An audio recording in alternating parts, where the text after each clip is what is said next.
And hello, everyone. Welcome to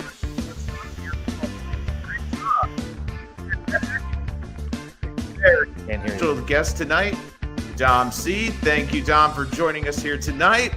And Dom, I know you're excited. We have a lot to talk about with the NFL Draft. You can follow all this great stuff on Twitter.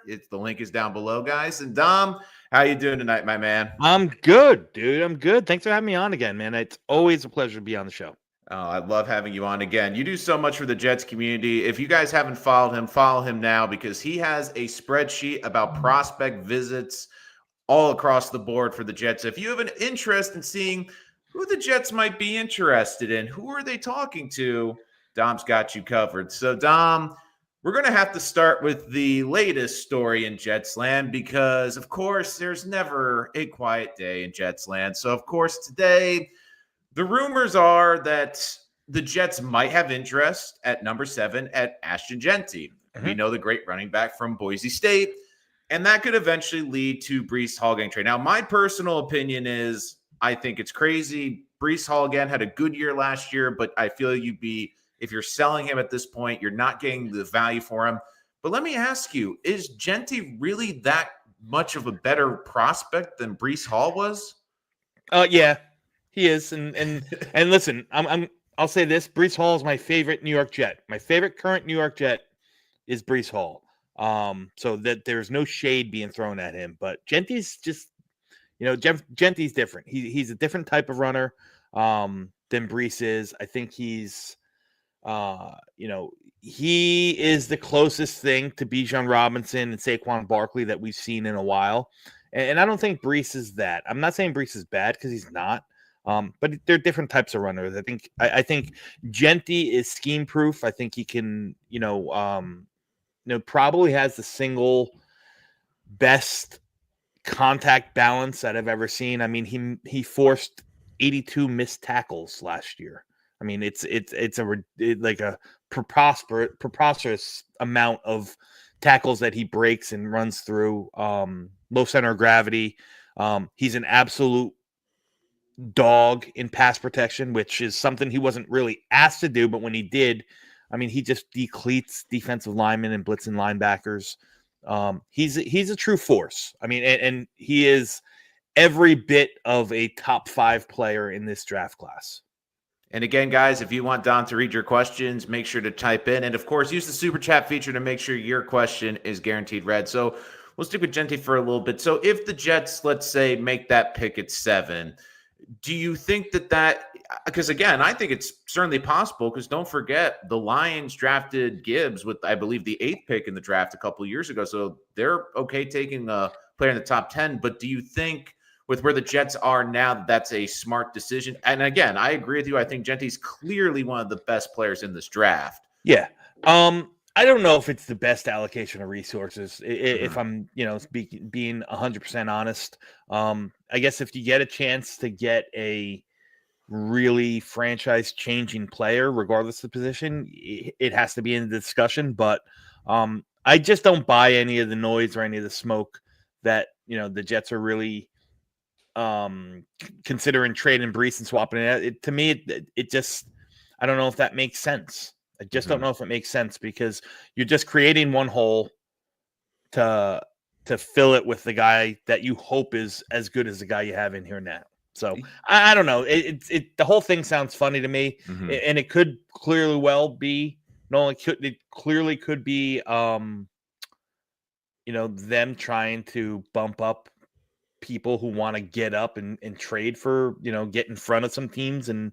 Maybe throw some smoke out there so that they can trade back a little bit. Because I really, really think and believe, and from what's being, buzzed around, is that the Jets are looking to trade back. Now, it's always easy to say, yeah, I want to trade back, but you have to have, you have to have a partner to do it. So, you've heard them, be linked to Shedeur Sanders. You've heard them be linked to Jackson Dart. You've heard them be linked to now Ashton Jeanty, as much as they, there's interest, and everyone else in the media links them to Armand Membu and Tyler Warren and all that. But there's some other names that have been coming out now. To me, I think they're trying to drum up some business for pick number 7, if I had to guess. And I'm so glad you mentioned that because that segues perfectly what I was going to ask you because you were all over this too. You actually retweeted this on your account about Atlanta potentially moving up from 15 to 7. Yeah. So with that, this is kind of a two-part question. If the Jets were to trade back, my opinion is it's better to get more assets in next year's draft as opposed to this year's draft. Now, again, I know everybody's going to want assets in next year's draft with the quarterbacks next year, and it should be, many people suspect, a better draft class. Do you think that the Jets that's their primary goal is to get more assets in the 2026 draft? And then off of that, if let's say they move into the teens, which is certainly possible, Yeah. who are some players you think that would be in range in the teens and who would be good fits in that? Well, I don't know. I mean, listen, they're down a 3rd rounder next year, right? But they've gained a 6th rounder and a 7th rounder. And right now it looks, if everything stays copacetic, they'll gain another 4th rounder at worst and another 7th rounder at worst in compensation picks for free agents from this year, Hassan Reddick and Tyler Warren to be exact. So they'll have some extra capital to begin with. So I don't know if they're looking for this year, next year. I can tell you this much. Atlanta only has 5 picks this year. They have a 2nd, a 4th, and 2 7ths. So they don't have a lot of capital. I don't know if I really believe or if I'm ready to buy in that they're going to move, to go from 15 to 7. You're probably talking their 2nd rounder, which is 46 plus something next year. I just don't see them picking 7th, picking 118th, and then again 218th. Yeah. That just doesn't make sense to me, man. Yeah, and I understand that. And just looking at this draft too, I do think the Jets want to move back, but it's like I always say with this draft, it matters who's behind you. And unfortunately, I just don't really see some team really trying to jump the Panthers necessarily. Now, again, depending on how the board falls, Mason Graham's there at 7. Maybe there's someone that wants to swap back. The only scenario I can kind of see is maybe the Saints, who are behind the Panthers. Maybe there's a player they like better than the Panthers, and the Jets go from 7 to 9. But again, they'll probably only get a minimal asset out of that. But if they were picking outside the top 10, like let's say in the 11 to 16 range, if they were to trade back, like what are some names that you think are on their radar if they were to propel back and get out of like the Tyler Warren range or an Armand Menbu? Well, I mean, I think right tackle is, I mean, it's the same kind of positions. I mean, the Jets, you can make an argument for just about any position for the Jets in the 1st round outside of maybe quarterback and cornerback. So I think you can make an argument for anything outside of them. And maybe they're sweet on some guys that they feel is just too rich to take at 7. When you talk about the tackle class, there's plenty of guys that, would fit in that range. Kelvin Banks Jr. out of Texas, who was the Outland Trophy winner. Left tackle, some think that he might be a better guard. Moves very well, big, strong guy, good base. Got to clean some stuff up technically, like too many holding penalties. I think he had 13 penalties last year. But only let up 1 sack, only let up 10 pressures in over, almost 600 pass blocking snaps. I think he can come in and plug in, like legitimately plug and play at right tackle. There's nothing that says Tyler Warren, depending on how the board falls, might still be on the board. I would doubt it at 15 in that range, 11 to 15. As you get toward the bottom, probably not going to be in Tyler Warren range. But a lot of people seem to like Colson Loveland a lot. I mean, I don't have them too far. Tyler Warren, I think it's the 6th ranked player in my class, and Colson Loveland's 13th. So they're right there. They're different type of players. Colson Loveland, I think, is much more of a skilled, nuanced route runner and receiver. And it's still only 20 years old. Doesn't turn 21 until May. So the upside to a pick like that would make a lot of sense. And then if you wanted to, go off of the beaten path, 15 is a good spot to, is a real good landing spot if you wanted to hone in on positions that we're not thinking about. Maybe you wanted to pluck the first safety off the board. Maybe you wanted to, maybe you like the wide receivers, but you don't like them at 7. There's guys, we talk about Tet McMillan all the time, but there's Emeka Buka, Ohio State boy, who I think is the best route runner in this class. Personally, I think he's got inside-outside versatility, has experience and played with Justin Fields for a year, I believe. So there's stuff like that makes sense if the Jets were to trade back. Right. And guys, if you want to make sure that your chat's read, we'll get to your questions in a little bit. Make sure to use the super chat to jump to the front of the line. Before I get to a scenario I've been picturing in my head, one prospect that's kind of jumped out at me for how much homework the Jets are doing on him is Shamar Stewart out of Texas A&M. Mm-hmm. Obviously, he's someone that we've seen all the measurables have been off the charts during this process. But again, it's that question of the upside versus the actual production in college. Now, we've seen a lot of experts kind of go back and forth, and I'd love your opinion on him because the big thing about him was not finishing and getting to the quarterback with the lack of sack production. Did you see just the lack of not knowing how to finish maybe with him, or do you think it's just something that's just off with his game that this staff needs to really work on to help him progress to the next level and be a successful edge rusher? No, I don't think. I mean, listen, there's definitely some questions on the lack of sack numbers. But I think the one thing that people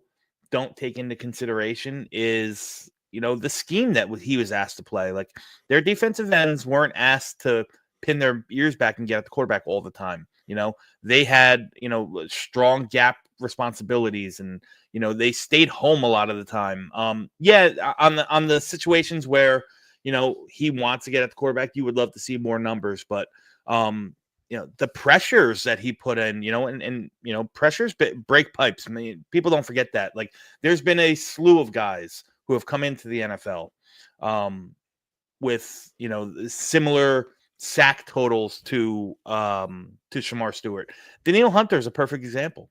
Danielle Hunter had no sacks when he was drafted. Now, granted, he wasn't drafted in the first round. He was drafted on day 3, and he's turned into one of the more prolific pass rushers in the NFL currently. So it's not to say that it can't happen. Trevon Walker, who went number 1 overall to Jacksonville, is another example. He was not, his numbers were not production based. His draft status was really cemented on his upside. And I think that's what you're looking at in Shamar Stewart. You're looking at a guy who's just, ridiculously long. Obviously, we know the athlete that he is. He's strong. I don't think he needs to leave the field for 3 downs. And that might be something that is of interest to Aaron Glenn and Steve Wilkes in this new defense, right? Because you have Green coming back from the Achilles. Now, he's a 3-down player, but you hope that he comes back to, close to 100% of himself. That's not guaranteed. And then on the other side, we have Will McDonald, who maybe they see him as just a situational pass rusher, which I think, might suit him best. I like Will McDonald and he's good, but, he does, there's something to be said about him, stacking and shedding blocks and really being a force in the run. He's much more of a penetrator, obviously a much more of a, pass rush specialist than he is full 3-down player. So, it wouldn't surprise me if it's an edge and a guy like Shamar Stewart, like, you're just banking that he can, your staff can coach him up and really make him hit that super sky high ceiling that he has. If he puts it all together, watch out. He could be one of the best edge rushers in the league, but that's a big question mark. Right. And I think the hard part, if the Jets do go a defensive player, is I think you're going to get a lot of eye rolls from the fan base, just because I think there's been such a perception that, they're just going to go offensive tackle or tight end or offensive side of the ball. And if they go defense, it's going to be like, there's another defensive player that the Jets drafted in the first round. And again, it might be the right pick. It might be a great player, but I kind of feel like there's almost a target on their back. It reminds me of like Will McDonald when the Jets couldn't get a tackle in that draft. And even after 1 year, people were starting to write him off. And you look, year 2, he's a double-digit sacker. So I think you have to give these guys the benefit of the doubt, especially with their first draft.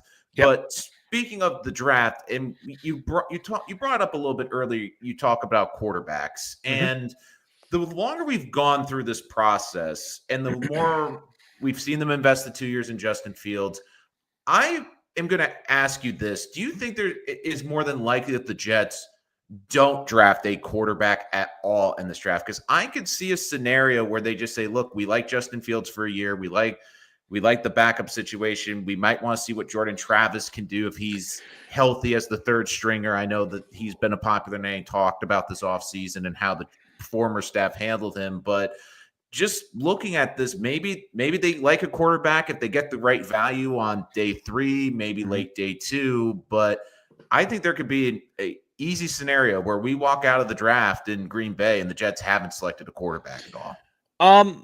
Yeah, I mean, I guess the board would have to fall a certain way. Like I think the opposite. I think it's probably unlikely that they don't walk without a quarterback unless somehow they have a complete about face and are ready to see what Jordan Travis is made of, just by trying to read through the tea leaves. And when Aaron Glenn talks about Jordan Travis, very non-committal, very well. I don't know. We don't know if he can play. I'm not a doctor. I don't know if he's ready. This, that, and the other thing. It's not like, hey, we're going to support this guy. We're going to get him healthy. We think he can be a part of the future.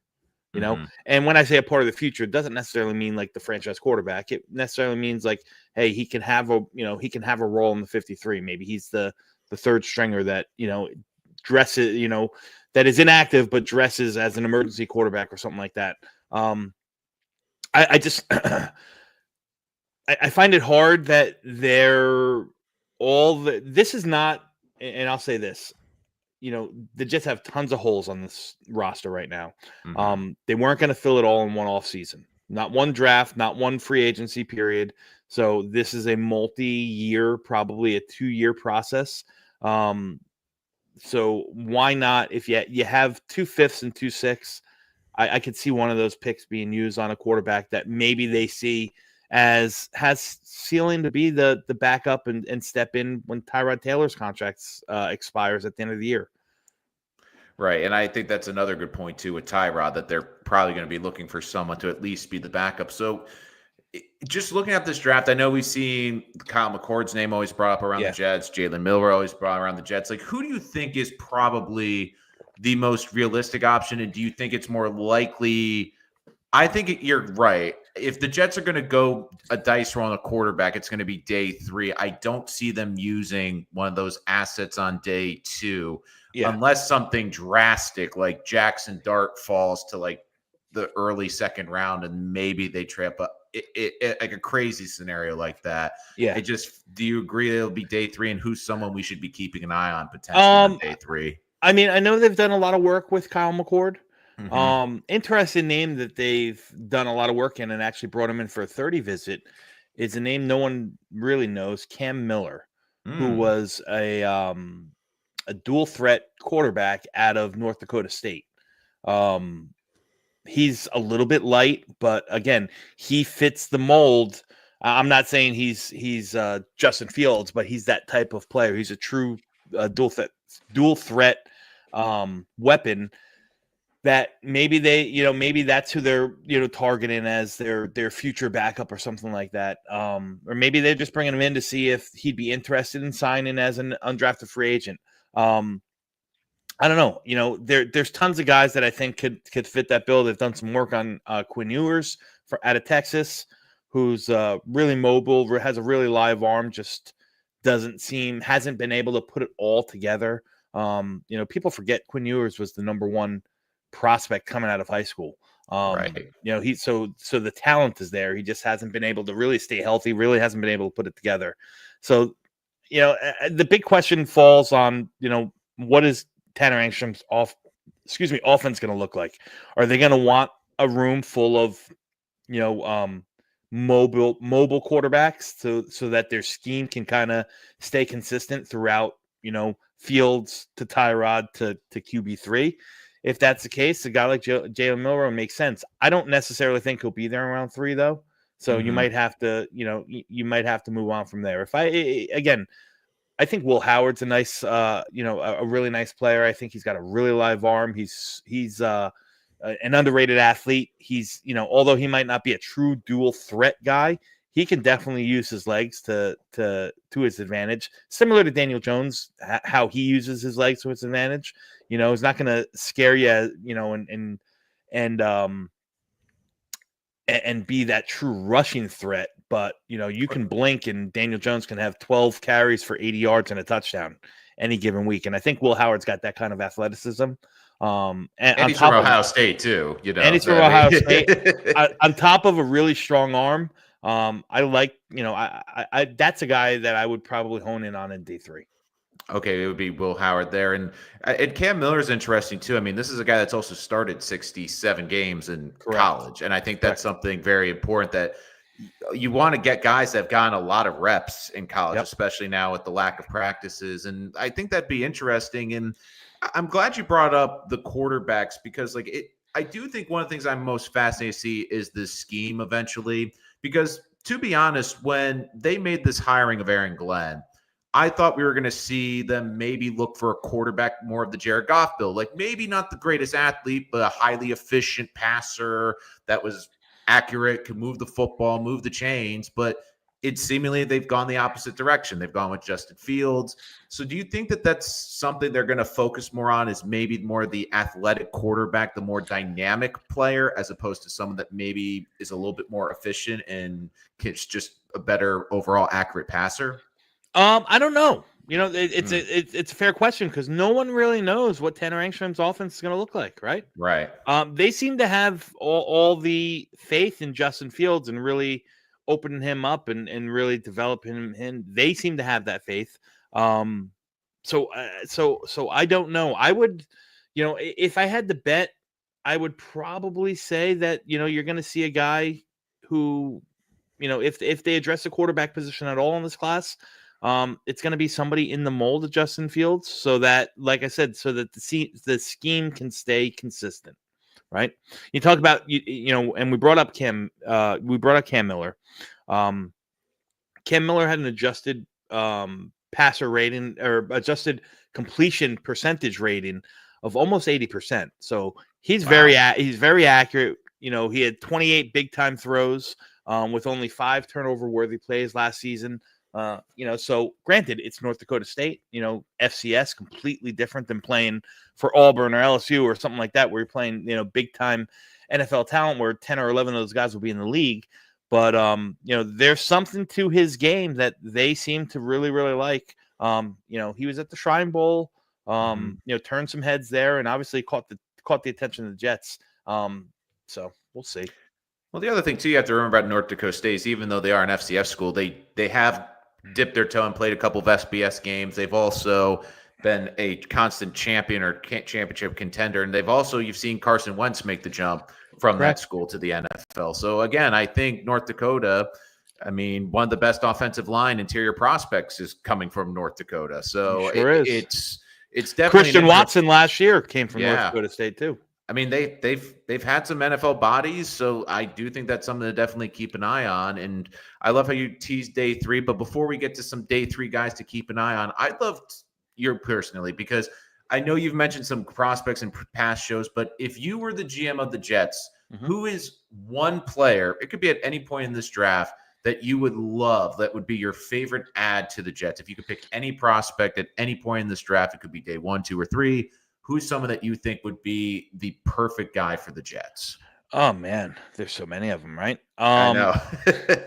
I'd probably say, when you talk about a guy that I really like, that I seem to be higher on than consensus, and that I think has not only a skill set that the team needs, but a whole, like the value and the need for this position is there, is Kevin Winston Jr., the safety out of Penn State. He missed most of last year with an injury. So, there's definitely that. But you're talking about probably, or arguably, I should say, not probably, but arguably the best pure tackler in the entire draft class, regardless of position. The guy just really explodes coming downhill, fitting the run. He's got a long frame. He's about 6'2". He's about 215 pounds. Like I said, sure tackler. He was not credited for one missed tackle in 2023. Again, got hurt in 2024, didn't play a whole lot. But he's versatile. He can play it in the box. He can play that split safety look, if he wanted to go too deep. Long, explosive sideline to sideline speed. Coming off of that injury, in his pro day ran 4.45 at 215 pounds. Just really, really, really nice player. I think somebody that's flying under the radar because he didn't play a lot in 2024. That's really probably going to have a better NFL career than he did even in college. And, that was, he was pretty damn good there.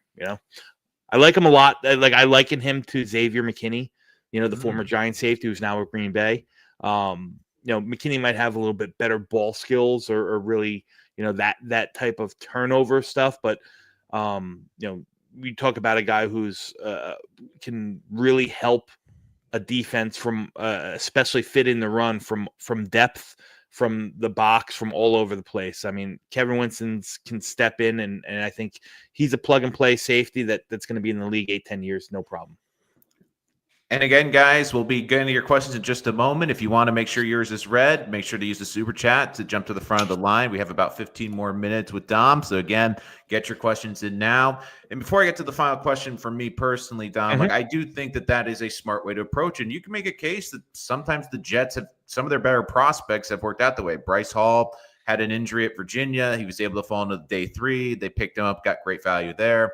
The Jets try to do that with Carter Warren. They viewed him apparently as a day 2 talent. They drafted him on day 3 because of the injury he had. Now that obviously hasn't worked out for them, but that's one of the games of the draft is sometimes looking at guys that are flying under the radar because they got injured. And sometimes that's a red flag, but other times it's football. Injuries happen and you can't predict when they're going to happen. And I think that's a great point by you. But my final question too is we've done your favorite player in the draft mix.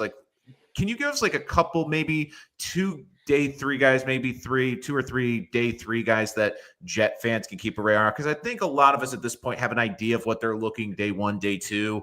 But who are some day 3 guys that maybe they brought in for visits under the radar that could be sneaky ads on day 3 of the draft? One guy that I think Jets fans should familiarize themselves with, because I know that the Jets have done a lot of work on him. I know that they sent a lot of scouts during the year to see this team's game, this school's games. I know the Jets have even gone as far as done background work on him as well. And that's Elijah Roberts out of SMU. He's a defensive end. He's about 6'4", about 280 pounds. Really, really underrated. I think, listen, he's in my top 50 overall. He's right on that cusp of round 3, round 4. It wouldn't surprise me if the Jets, really believed in him, that they snuck him in round 3, but more so likely he's a day 3 guy. He's an early day 3 guy. Just as solid of a run defender from the edge as you can get. Very good as a pass rusher as well. 21% win rate in true pass sets. A different style of pass rusher, much more power oriented, much more I'm going to go through you than worrying about getting around you. I think he can fit that mold of early down, run stopper in base defense. And then in pass situations, if you want to bring in Will McDonald at 285 pounds, you can slide him in and rush him from the inside next to Quinnen. Similar to the similar to the team that they had with JFM. Yeah. Elijah Roberts is a guy that I think is going criminally underrated, and someone that I know for a fact that the Jets definitely have interest in. They've talked to him a bunch. They've, like I said, they've gone ahead and started to do background, talk to his coaches, talk to his high school coaches, did all that stuff. The stuff that is done a lot of the time, but usually when they have, like real interest in making sure that this is this guy's going to fit what we want to build. So that's one. Let's see. Try to think of somebody on the offensive side that day 3 has about the tight end room, right? Ooh. If they pass on Warren, maybe. There's a kid out of Texas Tech that I really like. He's definitely going to be a day 3 guy. His name's Jalen Conyers. He is, he's Tyler Warren. He's Tyler Warren light, right? He's 6'4", 265. He can play in the slot. He's versatile like Tyler Warren. He can do a bunch of stuff. Really, really good blocker. I'd say probably behind, Jackson Hawes and maybe a couple of these other like true blocking first tight ends. I think Jalen Conyers falls right in that next tier, but he can offer you something in the pass game as well. Not a burner. Not going to blow by you, but smart enough, instinctual enough, knows how to find soft spots in zone. Going to be a red zone threat. I think he can do a lot more as an H-back and a fullback than what he can do. He can play the role that we hoped Jeremy Ruckert would turn into, where he's just like that kind of jack of all trades. You can line him up as a fullback. You can line him up as an H-back. He can pull and kick out defensive ends. He can play in line. He can play the big slot. He can do a lot of stuff. He's just a really, really good football player, versatile. I think he's probably in that mid-day 3 territory. Just never really, if you looked at just production numbers, he's not going to really stick out because, he was never the main, focal point of an offense, and he doesn't have to be. I think he can really contribute without being, having to have the ball in his hand. So again, Jalen Conyers, Texas Tech, another guy that I think is flying under radars, and he's a guy that I'm looking at, and I would be looking at on day 3. What are your thoughts before I get to the question? One guy I like on day 3 is Nick Nash, the wide receiver. Again, I think the 2 reasons I could see him being at day 3, again, he's more of a bigger possession receiver. He's great above the rim, but the 2 things I think that work against him: older prospect. I think a lot of guys are looking for younger receivers, and also a guy who's not going to be a big burner. He's obviously a possession receiver, but it adds to the room. The Jets wide receiver room, especially, is lacking size. And I think he'd be a nice complement in this wide receiving room. Yeah. I don't know where I fall on Nick Nash. I think, listen, he's a big slot. I think that's where, I probably think that's where he's gonna find his home. He put up numbers for sure in a wide open offense.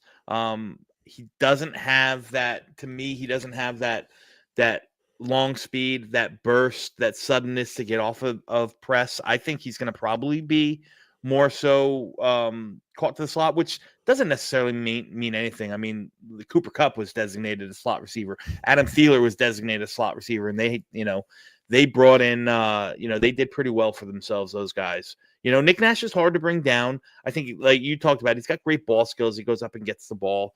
Doesn't drop a lot, but wasn't asked to do a lot, very limited route tree. So, is he strong enough? I don't know. He's a little bit older of a prospect too. So there's a lot to like in Nick Nash when you're looking at the numbers, but how does it translate to the next level? That would be the question I have. Like, I don't know, I don't know if he gets drafted. Okay. So that might be someone we could see that if he falls outside the draft, maybe he's an undrafted free agent. But yeah, we will get to your comments now, guys. Again, make sure to hit that like, subscribe button so you miss our content. If you want to automatically get to the front of the line, use that super chat feature. Got about 10 more minutes with Dom. Because again, he's probably one of the most popular Jets content creators right now. So he's got a incredibly busy schedule, and he needs to sleep sometimes, guys. So at some point, he needs to sleep a little. I'll sleep in May, man. I'll sleep in May. He'll hibernate in May. So Full disclosure with this question, I don't hate Tyler Warren. I just usually don't have the Jets drafting Tyler Warren. I usually the tackle debate, but just for the sake, like we'll do a brief synopsis here for Keokuk Lake Jet fan. What are your brief thoughts on Tyler Warren? Where's he rank on your board, and how do you think he could be an impact for the Jets? Yeah, he's number 6 overall on my board. I think he's going to have an instant impact wherever he plays. I think he's pro ready. Really, really plus athlete. He's got super versatile, really, really good athleticism. He's got yak ability. You can put the ball in his hands and he makes things happen.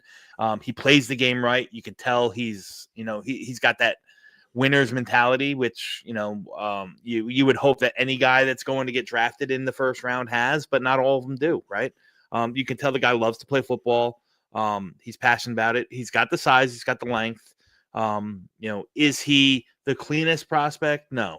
I think he's a willing blocker. And in certain schemes, I think he'll do very well as a blocker, but he's not a plug and play dominant blocker right off the get-go. But usually no tight ends are, if we're being fair. I think he just needs to really be coached up a little bit. He's got to clean up. I mean, he did a lot better in 2024, but his history prior to that, too many drop passes. I think he had like a 15% drop rate in 2023, which is just too much.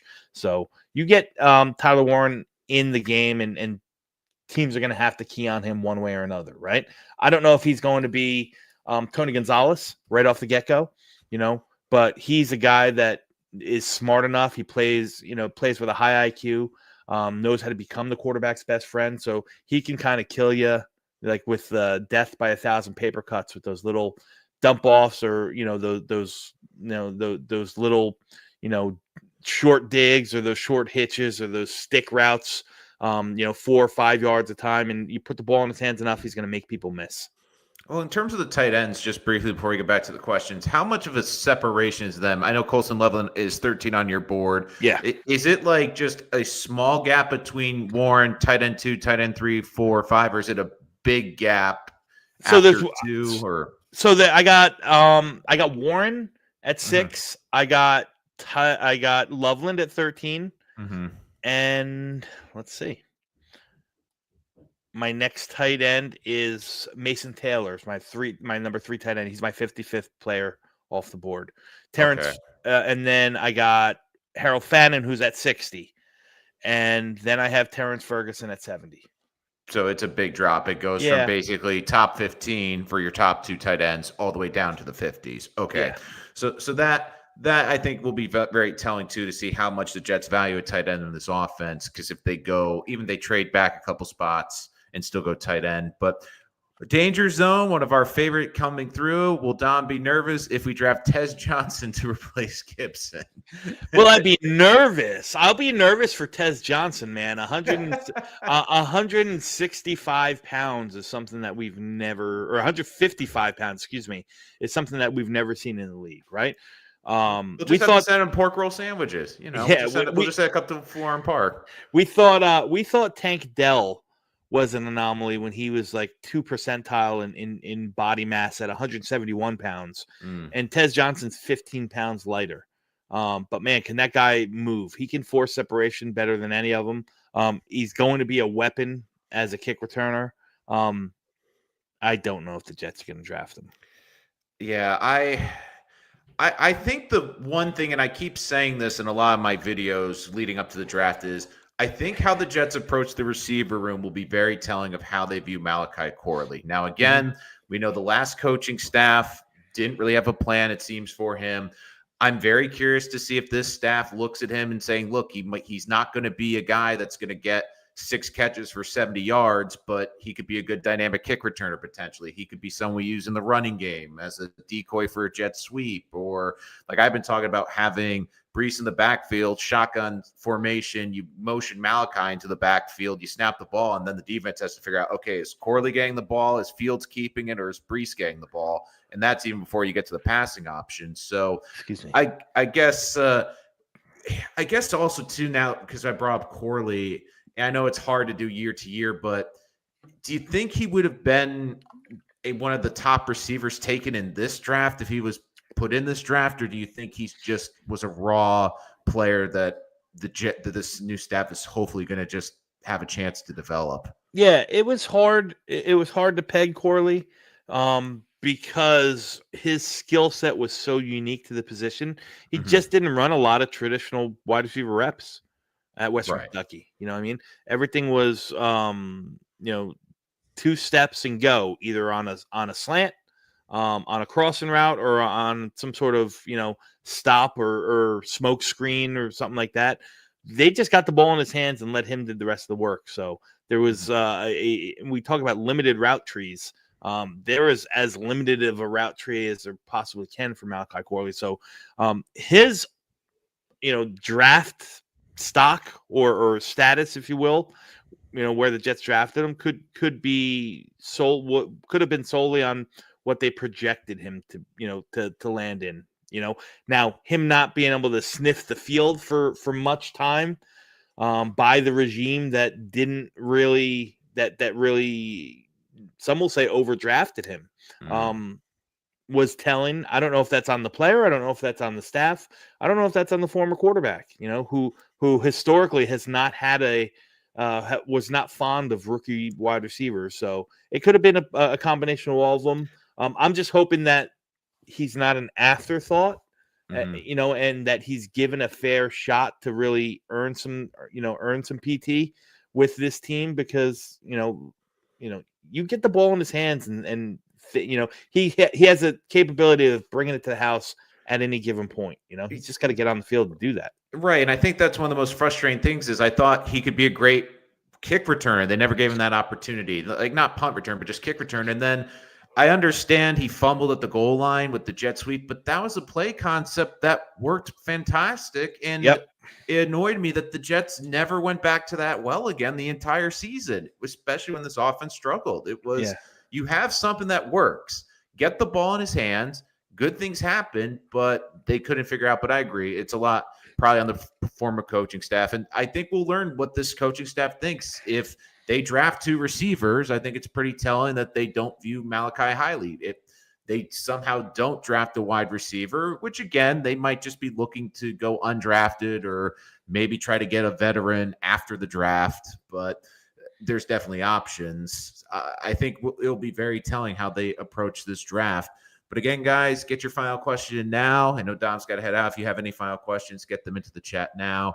But is there any other Jet that you think might be coming into this new regime, might be on the roster bubble just because of their scheme fit under Aaron Glenn? And I know the offense is harder because we have no idea what this offense is going to look like, but I think we at least have an idea on the defense. Yeah. Sure. There's a couple guys I'll tell you this, and I know people love him. So this is going to be a tough one to swallow, but I don't think there's a lock for Quantez Stiggers here. I mean, he's a zone, he was really a, predominantly zone heavy cornerback. I'm expecting them to run a lot more press man. So maybe their thoughts are maybe transitioning Quantez Stiggers to play safety, which was something that was talked about during the pre-draft process before he came in and before the Jets used the 5th round pick on him. But they have no real allegiance to him. They have no real ties to him. And 5th rounders come and go all the time. I know we like the story of Quantez Stiggers. We like the player of Quantez Stiggers, but he just might, different regime might not really value what he can bring to the table. Yeah, and I think to our final question of the night from Captain Condor is a good question too. And this is the thing I tell Jet fans all the time too, is it's hard with a new regime because they don't have any allegiance to these players. And the Quincy thing is a little different though, because Quinnen's on the team. So I kind of wonder if they're in a weird position where you don't also want to potentially anger arguably one of your top 3 players. But I mean, do you think there's a shot that I think Quincy plays out this year, maybe not a new contract, or they give him a bump in pay for the season, but I don't think they're going to invest in him long term because they just did that with Jamie and Sherwood. What are your thoughts on Quincy in this new scheme, and do you think he's here for the long haul with this regime? Yeah, I guess if there's anybody on the team that I had to bet on being traded during draft weekend, it would probably be Quincy. Not that I would want it, but I agree with your assessment. I don't know if he's in for the long haul. I don't think that they're going to extend him because he's coming up on 30 years old. That's just what it is. Great player. I think he could play in the scheme very well. I think he could play the Andrew Van Ginkel role. Or not Andrew Van. I'm thinking wrong guy. I'm thinking he could play the Rodriguez role where he's asked to blitz a lot more as a linebacker. In some of those zone dogs and stuff like that. I think that he could probably this might be a scheme fit that fits him very well. I just don't know if they're going to go into it with 2 undersized linebackers, and obviously they've made the commitment to Sherwood already, right? So which made sense. He's 25. He's basically the younger version of Quincy. Yeah. So if I had to guess that anyone's going to get traded that draft weekend, my money would probably lean towards Quincy, or not. Let's see what happens in the summer. Don't be surprised to see a Quincy holdout. Don't be surprised if the Jets get him into camp by bumping his pay for this year. But I could see Quincy is a guy that they're going to bank, signs a big contract elsewhere next year, and they take the comp pick. Right, and that's one of the reasons I said I love this offseason with a lot of these 24, 25, 26 players. If they hit it big this year and they go to free agency next year and the Jets don't want to pay them, you reap those comp picks. That's exactly what they're doing down in Philadelphia. But again, Dom C joining us here again tonight. He is arguably one of the hardest working draft content creators for the New York Jets. Again, Dom, thank you so much.